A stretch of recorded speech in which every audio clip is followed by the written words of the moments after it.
Ms. Elmers and Mr. Aiken, my thanks to both of you for taking your time out of the campaign to be here and address these issues tonight for the voters of the 2nd District. I want to first talk about foreign policy because it has bubbled up in a way that we have not seen in recent elections. The world now has a new enemy, ISIS, the Islamic State, militants we either didn't know much about or did not pay much attention to until just in the past couple of months. So 2 parts to this question. The first is, do you support what the president is doing thus far with airstrikes and that region of the world? And if you were called upon to vote, would you vote to send ground troops into that area? We began alphabetically with this. We start with you, Mr. Aiken. Well, thank you, and thank you, David. Thank you, Congresswoman Elmers, and to the Bankers Association for allowing us to be here. Do I support every single part of the president's plan? I'd say no, because I think that one of the problems is that we have seen this as a threat. A lot of people have recognized ISIS as being a threat for quite a while now. I do believe that we need to continue to support those folks on the ground right now, the Iraqi army, the rebels in Syria, in pushing back against ISIS. ISIS is a threat. It's not currently a threat to U.S. soil, but we don't want it to become that. So continuing to support them with arms, continuing to support them with airstrikes is a very important way to make sure that that threat does not come to U.S. soil. We also need to encourage those countries around that area to commit ground troops of their own. I don't believe the U.S. should be policing the entire world, and I don't want to use our men and women at Fort Bragg or any of the men and women who are serving in the military here in the U.S. as G.I. Joe soldiers, where we place them in harm's way all around the world to police the problems of others. As soon as we see ISIS as a direct threat to U.S. soil, I think we need to attack in whatever way is necessary. But at this point, I wouldn't support sending ground troops. Ms. Elmers. I do support this idea. And let me first start off by saying thank you to the North Carolina Bankers Association. Thank you for being a part of this, David. That's so important. And thank you to Mr. Aiken for this important debate.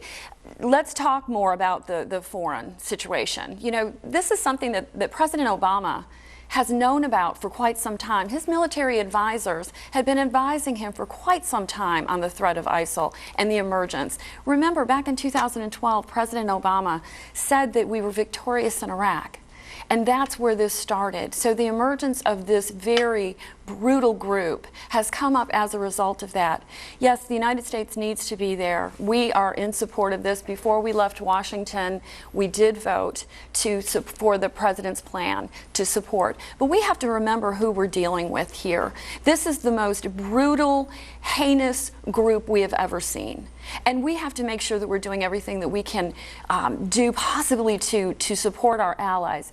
You know, for the longest time, President Obama has been speaking to the world. He went out on an apology tour when he was first elected, and he basically said to our enemies, we're no threat to you, and to our allies, they do not trust us. We've got to rebuild that trust. Now, the president is going to be supported by Congress. There will be great debate on this issue, I'm sure, but we will be there for him. We have to protect every American. And I will say, there is already a threat here in the United States. And to the point of, should we be policing the rest of the world, you know, I believe, as Ronald Reagan did, peace through strength. The United States, our military, the best military in the world, and being honored with representing Fort Bragg, we do need to be in the world. We have to show a presence of strength to keep peace. So if called on to vote, would you vote to send American ground troops there? I would. Okay, I want to follow up about what both of you said regarding policing the world. It seems like whether it has been Al-Qaeda or possibly a group prior to that, and now ISIS and ISIL, we take care, or we are able to prevent those groups from causing more damage, and another group pops up. So what happens if this country does eliminate the threat from the Islamic State? How do we deal with another group that pops up if we're not there constantly in the region? Well, you know, David, you bring up a very important point. We never ended the war on terror. This is just an extension of it. Can you end it? I mean, can you well, really that's end it? the question. We're talking about radical Islam. We're talking about jihadists. We're talking about those that believe that this is the plan for the future, that it has been in place since, you know, the beginning. And we have to make sure that we are doing everything we can to keep our allies safe, working with our allies, working with those countries to make sure that we have a presence there, and we are working within. You know, when we leave, when we draw down, when we say that we're victorious in a land that we are not, that's when these groups emerge, and we have to end that. And to the point of the president and support to the president, yes, we will be doing everything we can to support the president on this issue, but he has got to stop telling our enemies what we will do and what we will not do. It's just simply not a plan for strategy. Mr. Aiken. There are several things about Congresswoman Elmers' answer that concern me. First, a few weeks ago, she spoke out and said that she was not in support of sending ground troops into the region. And just a few days ago, the Speaker of the House, John Boehner, changed course and decided that he believed that it was important to send ground troops to the region. And now we hear Congresswoman Elmers saying that she would send ground troops to the region. The men and women in our military should be protecting the United States and our soil. To hear Congresswoman Elmers change her tune because her party leader has changed his tune is concerning. You know, Congresswoman Elmers went on the record not too long ago saying that John Boehner was her boss and that you don't want to upset the boss. And so I understand if that's her mindset, then that's probably why she's changed her tune now. But the people of the 2nd District are her boss, and the military right now is overwhelmingly against sending ground troops. And so I am not going to change my tune. I've said that I don't believe that we need to be sending the men and women in the U.S. military into harm's way to protect another land. There is a threat, and when we have seen credible evidence, which military leaders, intelligence leaders tell us there is not a credible threat to U.S. soil right now, we can reconsider it. But simply going in and sending our men and women into harm's way because our party leader tells us to do it is not a viable reason for me. One more note on this. You talked about our Arab allies in the region. Can we depend on them? Well, we have to work within those groups. We have to show support. But I do want to go back to what Mr. Aiken has said. You know, John Boehner may be the Speaker of the House, but the people of District 2 are my boss, and that is exactly why we're here today. No, because I agree. I'm reapplying for this job. I agree, but I just want to speak to your point. What I want to clarify, and this is one of the things that, you know, maybe as an entertainer you're not aware of. These things are fluid. And when the president asked for his support, he asked for it in a certain way. We gave him that support. That is what we voted on. Now, I think there was much debate and much concern that that wasn't quite enough. And I agree. But at the time, we allowed the president, we voted, we came together unified in a bipartisan fashion to support the president on this initiative. I do believe that there will be much more that we need to do.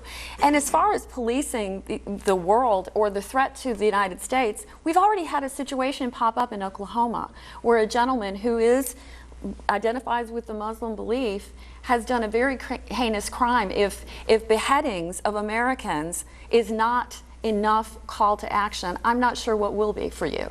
Oh, no, it's certainly necessary to make sure we're protecting Americans, but I'm concerned with protecting the people in the 2nd District, and those men and women at Fort Bragg do not support sending ground troops. And you did say that John Boehner was your boss, and I understand if you want to change your tune now, but you did say John Boehner is my boss, and that's you've been quoted as saying that. Speaking of the men and women at Fort Bragg, are we spending enough money in the military budget, and if not, where are we falling short? Ms. Elmer? Well, you know, as you know, with the budget, we were able to replace the sequester amount to the military. We knew that that was a terrible threat to our military. And military readiness is of the most important point. You know, that's the main reason that we are there at the federal level, is to keep America safe. And having the great opportunity, the great honor to be representing Fort Bragg, I have to make sure that every one of our military is taken care of. So where are we falling short? Or do you think we are in the budget? You know, when I have this this discussion with our military leaders, they have a plan of action. They know where the funding needs to go. They know what they need to get the job done. They will tell me, and I agree, we have the best military in the world. They are the strongest, they are the most ready, they are the most capable. And this is what I hear from our military leaders. I do believe that we are certainly always going to be looking at budgeting issues. We have to make sure we're doing things efficiently, even within our own military. And our military leaders agree with that. We have to do everything we can, and as you will see into the future, there will be a call to action for the funding. There is overseas contingency funds that are available, and we will pass legislation to continue to fund our military as we need to on an emergency basis. Mr. Aiken. I think Congresswoman Elmers and I agree about more things than she thinks we would. We disagree on process. We disagree on the way things are done. I agree that sequestration cuts hurt our military. Tens of thousands of dollars right at Fort Bragg were taken out of programs that were important to military members, their spouses, their families. But Congresswoman Elmers voted for sequestration. She voted to make sure those cuts went through, and they hurt people at Fort Bragg. I also think that not acting quickly enough to make sure that the 440th Air Wing at Fort Bragg is able to stay at Fort Bragg, instead sending that money, sending those planes to another state, which is something that the military leaders at Fort Bragg very, very clearly are against.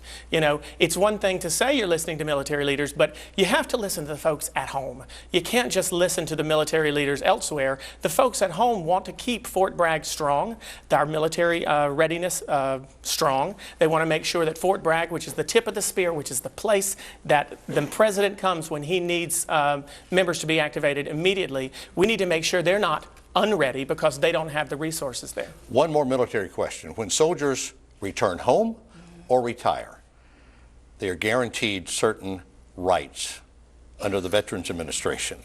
We know of the mess that the VA has been in certain parts of the country. So the question is this: how do we correct what's happened within the VA structure so it doesn't reoccur? And can enough money again be found for all the subcontractors and full-time VA workers to make this happen? We begin with you, Mr. Aiken. I think proactivity is one of the issues. You know, being proactive and making sure we see problems as they begin to arise. When you take a look at the delays in processing disability claims for these men and women who are coming back from service, coming back from active duty or deployments overseas, we knew at the beginning of the 21st century that we would be seeing an influx of men and women, post 9/11 men and women who went to Afghanistan and Iraq, coming into the system. We knew that we needed to do a better job of making sure that their claims were processed and their benefits were provided to them. Congresswoman Elmers voted against a measure that would have added processors to process those claims, and that's not proactive. Instead of reacting to the types of things that we see in Arizona, instead of reacting to the tragedies that we saw in Phoenix, instead of waiting for men and women to die because their services were not provided to them, we should recognize that in Fayetteville, the head of the VA hospital in Fayetteville, the administrator there, says all she's said for a long time is that she needs more facilities. She needs more places for doctors and nurses. That's something that she's needed for the longest time. She's got one of the longest waits in Fayetteville, and it's simply because no one has acted and done anything to make sure that those facilities were available. Ms. Elmers.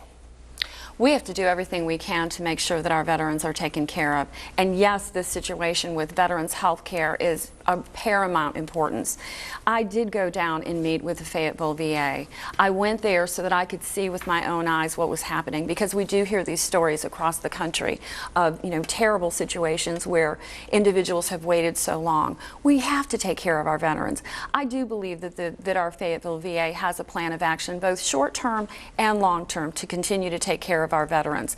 I've heard both things. I've heard of individuals who have had their appointments canceled. I've heard of individuals who are getting stellar care at the Fayetteville VA. They wouldn't go anywhere else for their health care. So this is an issue where we have to all work together.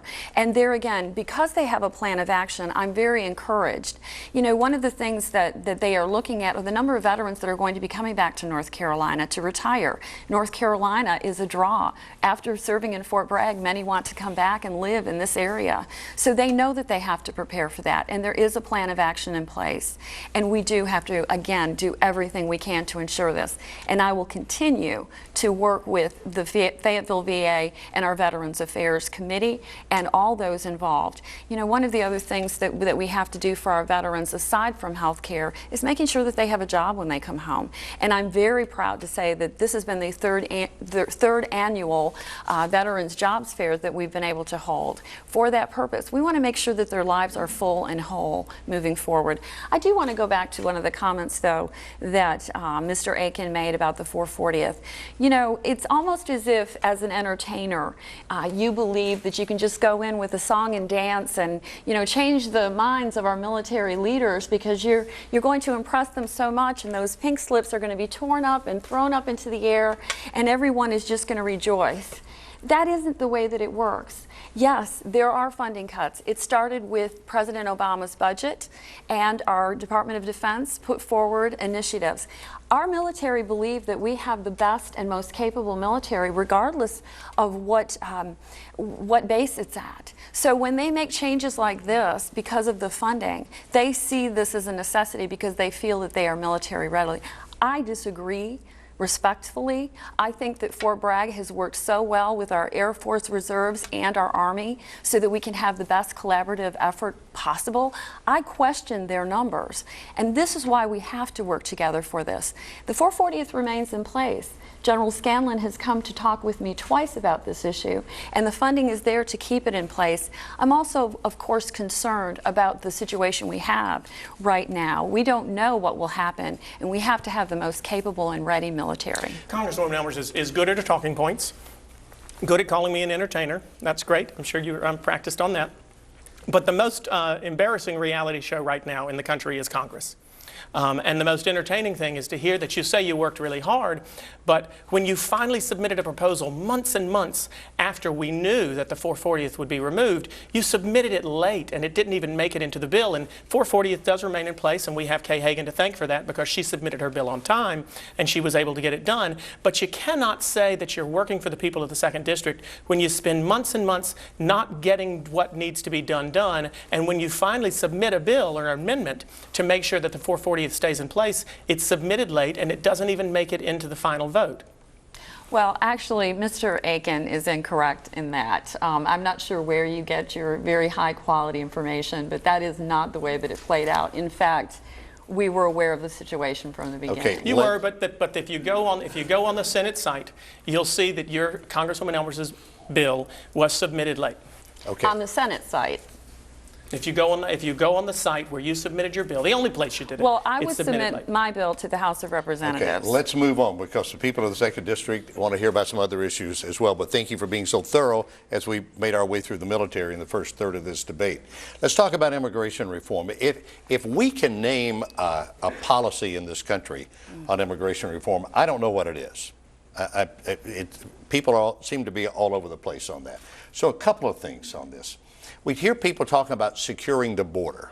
That border is 1,900 miles long. About 1,000 miles of it is water. It's river, Colorado, Rio Grande River. How, number one, do you secure a border? And then I want to talk about the children who came through, in particularly this past summer. We'll begin with you on the border issue. You've called for securing the border. How do you do that physically? Well, you know, David, this remains one of the most important questions. There again, from a national defense standpoint of what we have to be doing for the country, making sure that every American is safe. You know, this remains the top issue. You know, we have continuously voted for legislation to secure that border. There are laws in place now that could secure our border. We have the technology. You mentioned the areas that really wouldn't be able to have a physical presence there. We have the technology. After 13 years of war, we are highly technically capable of making sure that this border can be taken care of. It's just a question of will the president act? And apparently up to this point, which apparently Mr. AIKEN agrees very much with the president on many of these issues, that we need to act. We've called on him over and over again. Governor Rick Perry from Texas, you know, when I was just in Arizona, this is a top issue for them because of the crime element that continues to come across the border. You talked a little bit about the children who are coming here, and this is also an issue that we dealt with before we left Washington, and something that I am very concerned about. These children are coming from Central America. They're being transported, paid by their families to come here to drug cartels with coyotes so that they can come through Mexico through terrible conditions. They're being subjected to incredible violence, human trafficking, sex trafficking, drugs, all of this. We don't even know some of them are making it But this path. once they're here, what should we do with them? Well, what is happening is they're making their way. Now there's a little bit of a lull because of the climate right now, but it will peak again in January and February. They continue to come. We have called on the president to act. We have passed legislation out of the House. It hasn't gone anywhere in the Senate. You know, when we talk about bipartisan support, yet another bipartisan bill, we have passed 400 bipartisan bills out of the House of Representatives, and they're sitting on Harry Reid's desk, the majority leader in the Senate. We have got to change that so that we get the Republican majority, then we can act. I have a bill. You ask, what do we do? By law, we have to educate these children. What we have to do is make sure that our local communities, because now it's a problem for our local communities. Our local communities are going to have to come up with the funding for this issue. I have a bill right now that will take money from foreign aid and actually pay for those issues for our local communities. And we'll come back to bipartisanship in a moment, but first, Mr. AIKEN, how do we secure the border, and what do we do with the children who are here? I think it's ridiculous that we are still talking about immigration reform 30 years after we started this issue. Ronald Reagan in the 1980s provided amnesty for those who were here, and then we didn't secure the border, we didn't enforce the laws that were in place, and here we are 30 years later talking about doing next to nothing or not doing anything. This absolute do-nothing Congress that we see right now has multiple opportunities, and the Congresswoman has talked about bills that have been passed in the House, but she neglects to talk about the immigration reform bill that was passed in the Senate with broad bipartisan support that has not been taken up in the House. Now, she voted to pass immigration reform, and I appreciate that. I think she and I have a lot in common on this particular issue. What frustrates me is, again, her boss, as she says, John Boehner, who is not her boss, but who she considers her boss, has not allowed that bill to come to a vote in the House. And it is very widely accepted that if that Senate bill came to a vote in the House right now, then it would pass. And I'd love to hear Congresswoman Elmers stand up to John Boehner right now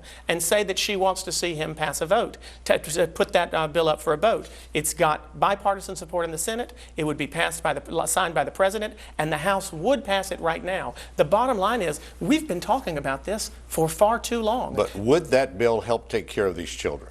Would it help take care of the children? What would help take care of the children is the fact that we have thousands of children who are stuck in holding cells or holding patterns right now near the border, and we have the number of judges that we have hearing these immigration cases is so few. We're talking about a few hundred judges for thousands of cases, and they are setting these trials, these hearings for these children into 2017 because we're not providing the resources necessary to make sure we take care of them and send them back or get them in the right places where they're safe. Well, another question on immigration. Recently, one of your colleagues, George Holding, who is congressman from the 13th District, said to me one thing that was a touchstone for him. Anyone who has come to this country illegally, whether the number is 8, 10, 12, 14, 16, 18 million, whatever it may be, should never be allowed citizenship.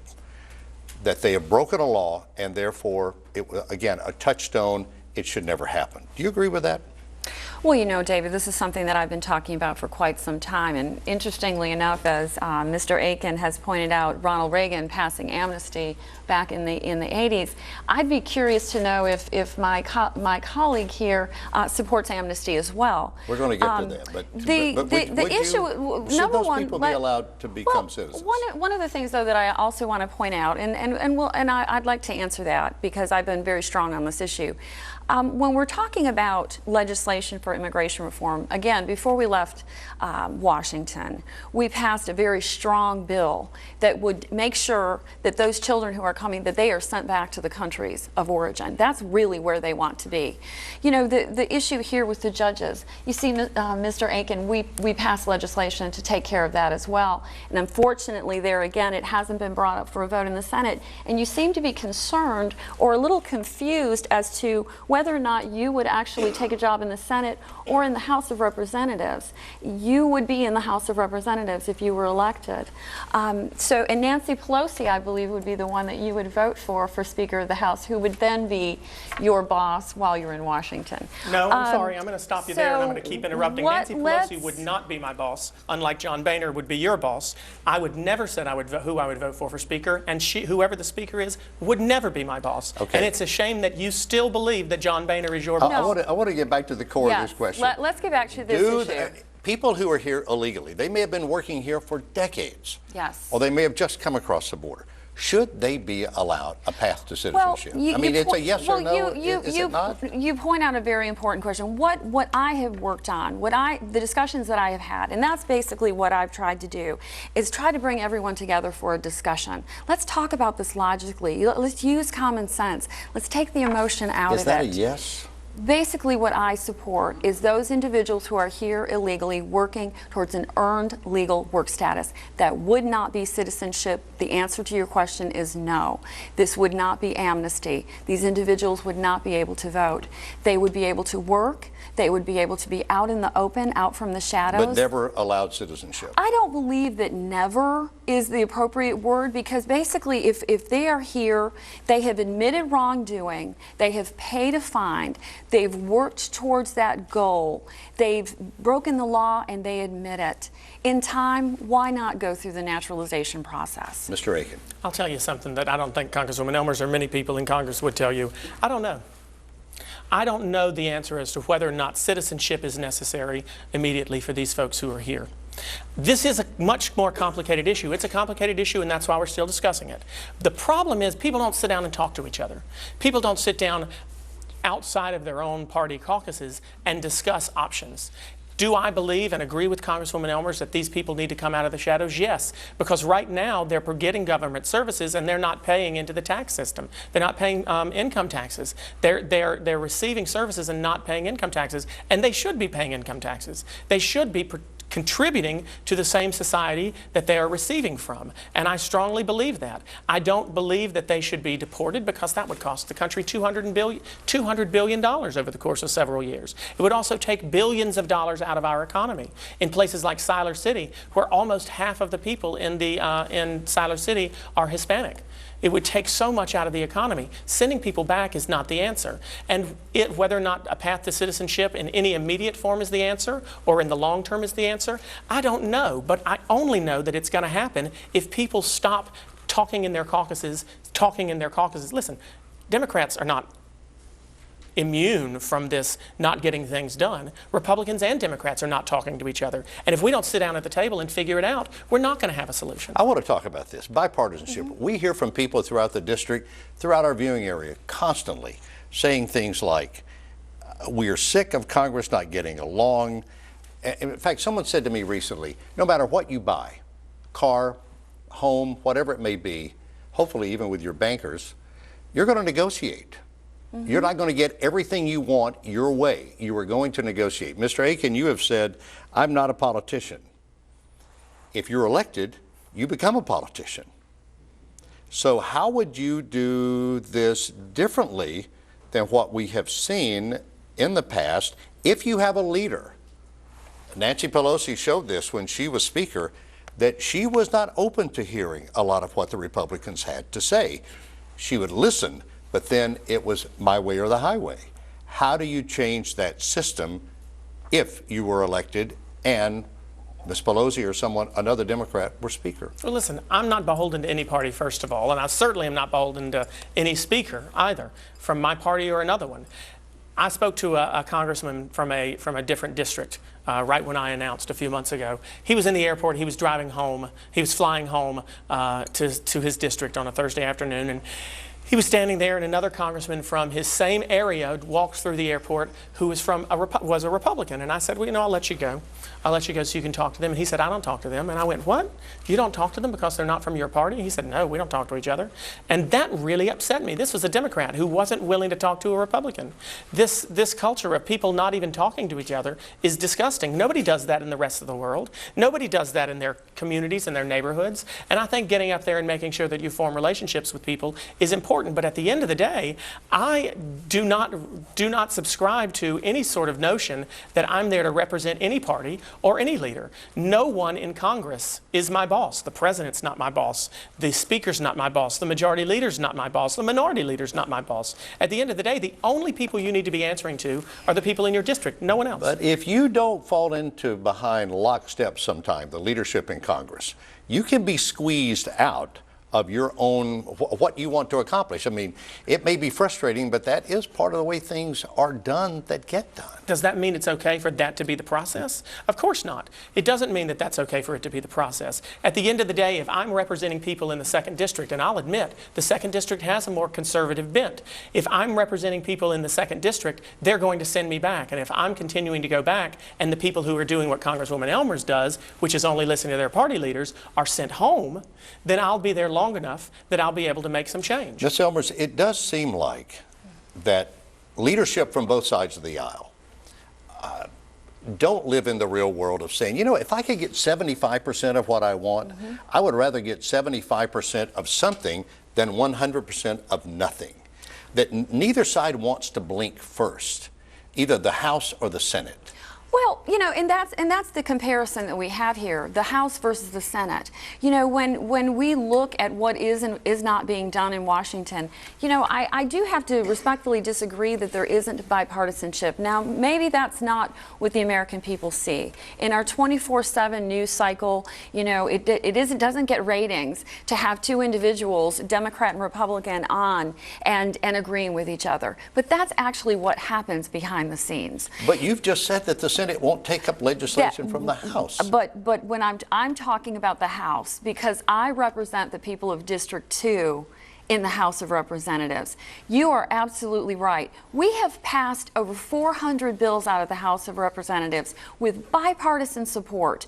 We have worked on legislation.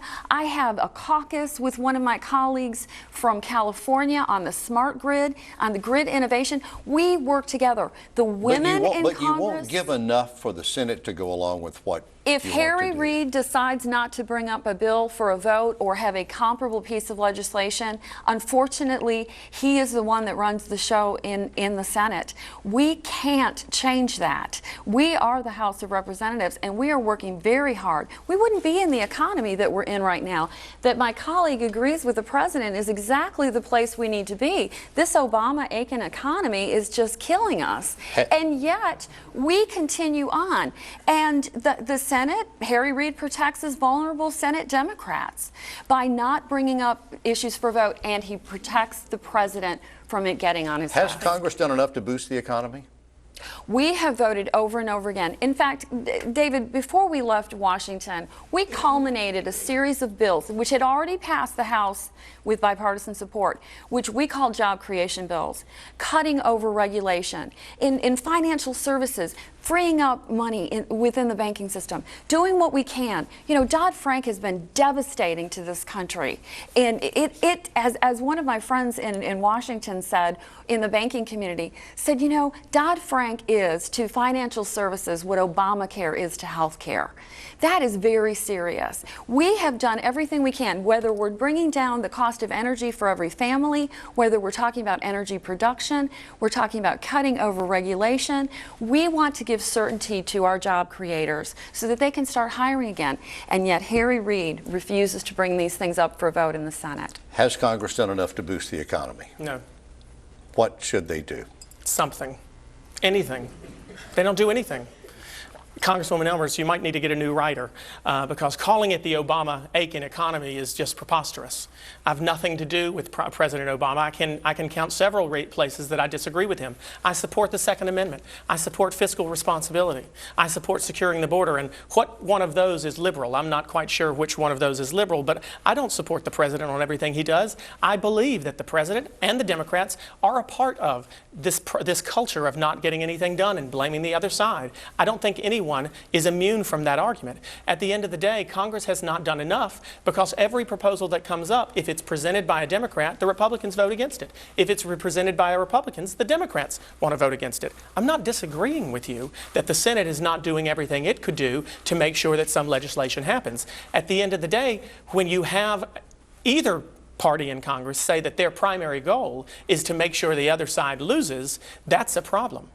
Why does it seem like the goal is the party wants the victory and not the American people, not the Congress? I mean, it's like the Democrats want to do this, Republicans want to do this, and that seems to be the mantra.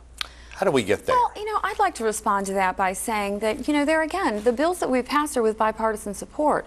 So when we see But these big bills that you're talking about, like job creation, that you say are hung up in the Senate because Harry Reid won't move, you can talk about bipartisanship all day long, but somewhere along the way, I've got to believe Senator Reid is saying, if you will give John Boehner, if you will give on this issue 25, 30%, we will move forward. Well, with the thing is that the Senate has the ability to come up with a comparable piece of legislation. That the House would vote down. Then we go to conference on it. That's the process. The process isn't voting on each other's bills necessarily. I mean, we have done it in that fashion.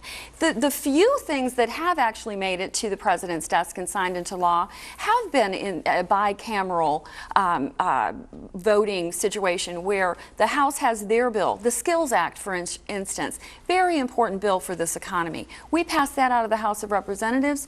The Senate passed their version. They conferenced on it. It made it to the president's desk and was signed into law.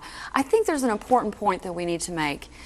One, when we're talking about Republican versus Democrat, it's very important to note that for the bills that Harry Reid is not bringing up for a vote, as I pointed out, are bipartisan, he is also fighting against his own Democrats. And when the president is protected by Harry Reid so that that legislation doesn't make it to his desk, he is also harming Democrats in the House of Representatives. I work with these Democrats. I work with them in committee on the Energy and Commerce Committee. I work with them on pieces of legislation. I have a bill with Debbie Wasserman Schultz on reauthorizing breast cancer funding for young breast cancer survivors. We work together, and it stopped with Harry Reid in the Senate, and that is why it is so important that we win the Senate majority. Let's move on. Let's talk about the Affordable Care Act. Congress and the House has voted numerous times to repeal this. Obviously, that's not going to happen. Even if there's a shift in the Senate in this election, more than likely that shift would come nowhere close to being able to override a presidential veto. It's the law. It has been upheld by the Supreme Court.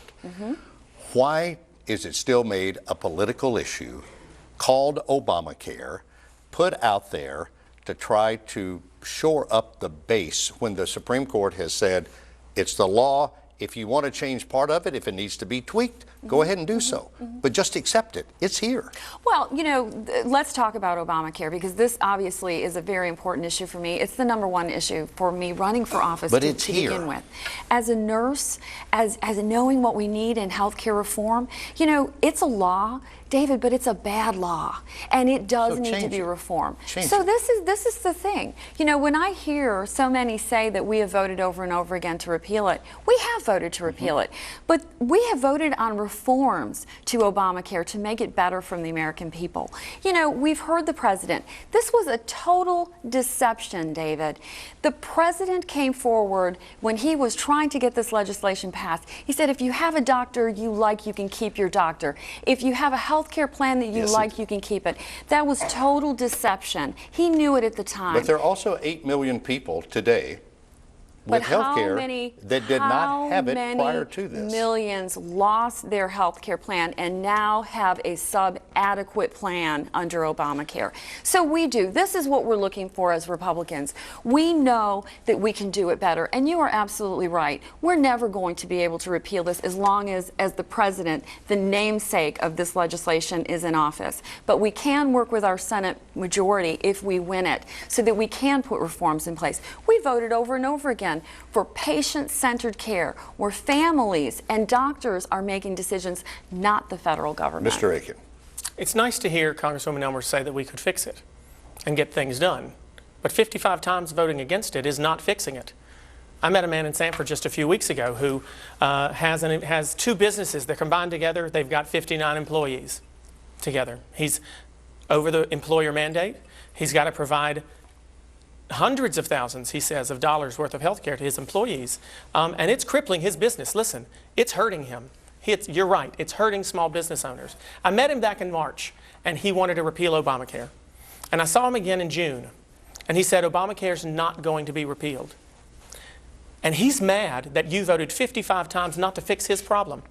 He's upset that the employer mandate has been proposed by several bipartisan senators and moderate senators in the Senate to be raised to 100 instead of 55. That would increase his ability to make money in his small business, to hire more people, and it would save tens of thousands of dollars around this district for people who want to start small businesses or who have small businesses. But 55 times you could have fixed that problem, Congresswoman. Well, 55 times you could have fixed that problem, and you didn't fix it because instead you took a vote which you just said here a minute ago won't pass. So you're wasting taxpayer money and you're wasting taxpayer time by not sitting down and doing things that the Senate has already said they're ready to do, but you're not willing to do. And that, I sound a little frustrated, but that frustrates me because that's another symptom of this do-nothing Congress that would rather sit and grandstand than actually fix. People are hurting from this. People are helped. You're right, David. 8 million people have health care.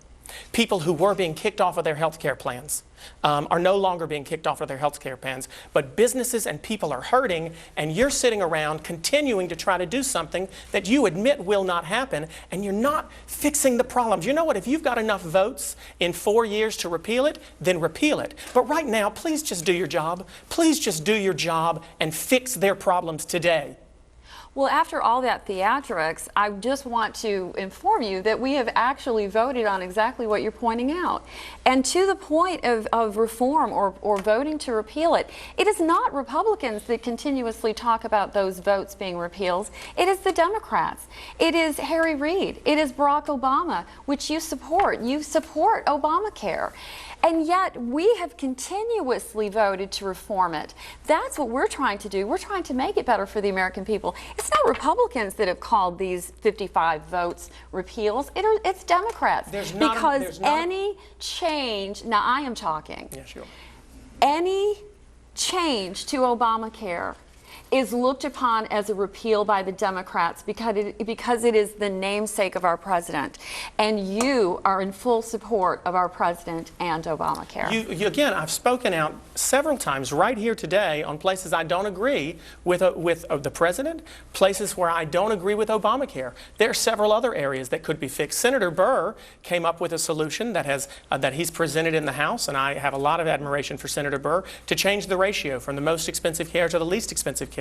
Something that not only do Republicans and Democrats are they willing to vote on, but it's not a change that has been presented in the House. There are a lot of things that could fix people's problems today. But you say they're not repeals, but then you do say, you said to David just a few minutes ago that yes, you had voted to repeal it several times and you wanted to repeal it. Okay. So make up your mind about whether they're repeals or whether they're not repeals. Let's move on to something else. Senator Burr is in the Senate. I'm not sure I understand how you say that he's presented it to the House.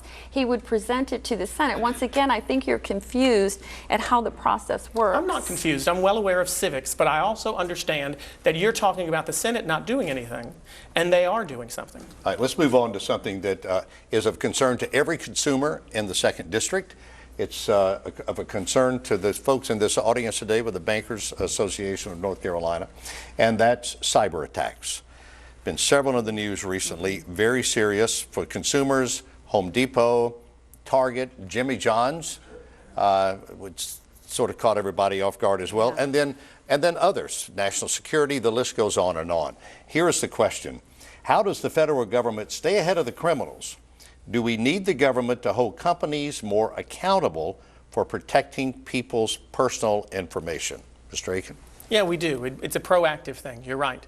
Something that this is a change in society that we didn't have 10 years ago. It's something that we have to learn. There's one of the reasons we have Congress is to make sure that we can pass laws when we see new issues emerging. And these types of issues are things that we need to address. We need to make sure that companies are not able to require the passwords for Facebook and Twitter from people when they're being employed. We need to make sure that the types of information that companies are taking from their consumers without their consumers' permission. They're not able to do that without consumer permission. This is an area where there's a gray area here, and there's sort of a gap between the laws that are in place and the laws that should be in place, and we need to make sure we close that gap. You know, you can't get power at your house without giving up your Social Security number. You have to put information out there. So how do we stay ahead, and should the government be holding businesses more accountable? I do believe that this is an issue that is of great concern, especially to our young people. You know, cybersecurity is a main issue for them because they have grown up in the virtual world, going on the internet. Their information can be exposed. There again, number one job of the federal government is to make sure that every American is protected, and cybersecurity plays into that. We do need to make sure that our businesses, the companies that are utilizing information, personal information online, is being protected. So there is responsibility to be taken. But this to me is a perfect area for us to build a public-private partnership.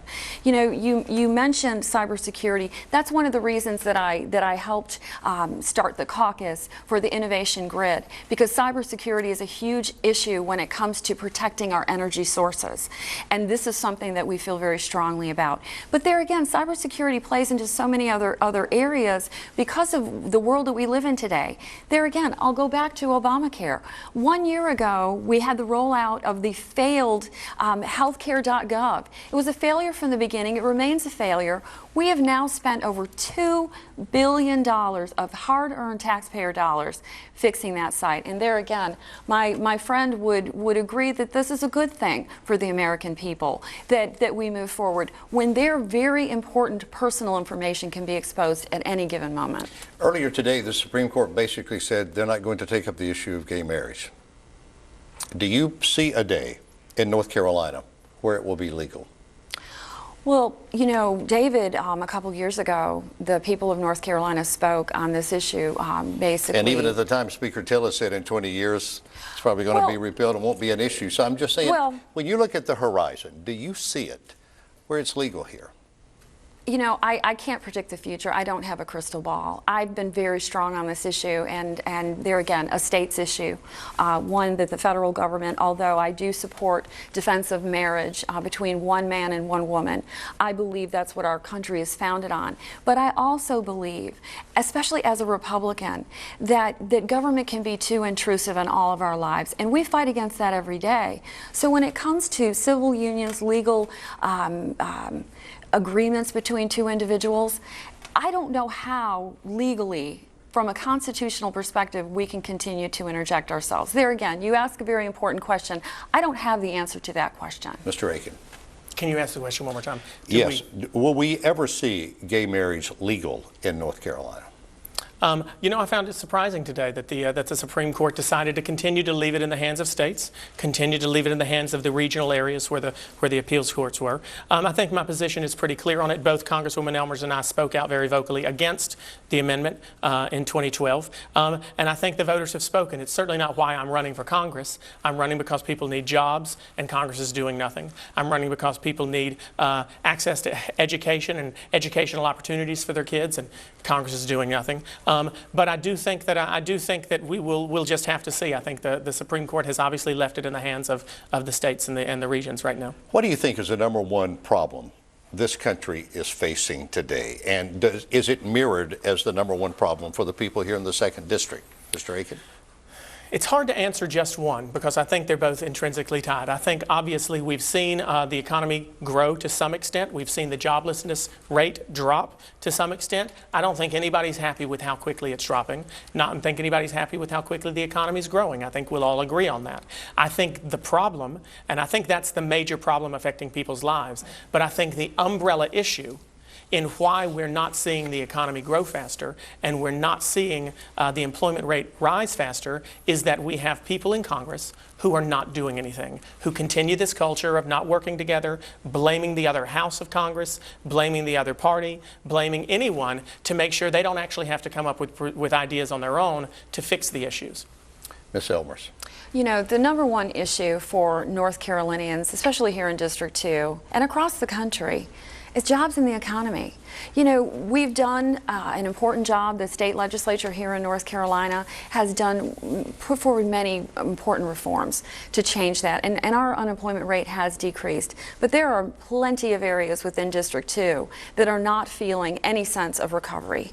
And we have to continue to work on this issue. You know, when I'm talking to women across the country, here in North Carolina and elsewhere, they are very concerned with the jobs in the economy. The fact that we're not creating jobs, that our job creators still feel so much uncertainty that they can't open up their companies to new employees.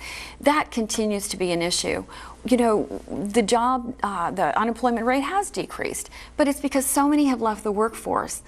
We have less in our workforce today than we've ever had in history, and that is of great concern. Should Congress take any action regarding guns? In what manner? In tightening of any forms of registration, or in limiting this, I don't want to use the word scope, but in limiting sizes of magazines, anywhere along the line that we hear come up from time to time. Should Congress be involved in taking any action? Well, you know, David, I am such a strong supporter of Second Amendment and the ability to own a firearm. And so this is a continuing conversation that we will always have. But you know, when does this come up? When does this issue arise? It arises when there's a problem. When we have a terrible situation. So you know what the real issue is, and something that I've been such a huge advocate for, is mental health reform in this country. You know, I had the opportunity to have a roundtable discussion, bringing in my colleague Tim Murphy from Pennsylvania, who has a wonderful mental health reform bill which will transform mental health in this country. And that's the way we need to go. I have to stop you there. A quick response, if you will, sir. I think that Congress needs to make sure that people have access to guns who are using them responsibly. My family, my cousin owns a gun store just outside of, just not too far from Dunn.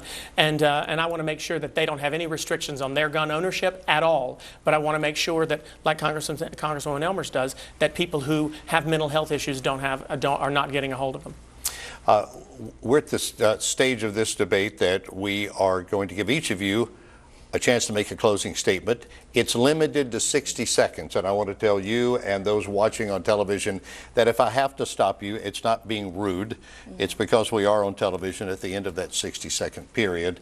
But to tell the voters why you should be reelected and why you should be elected. Mr. Aiken, we'll begin with you, Congresswoman Elmers. Well, thank you, David, and thank you, Mr. Aiken, for being here, and to the North Carolina Bankers Association for holding this important debate.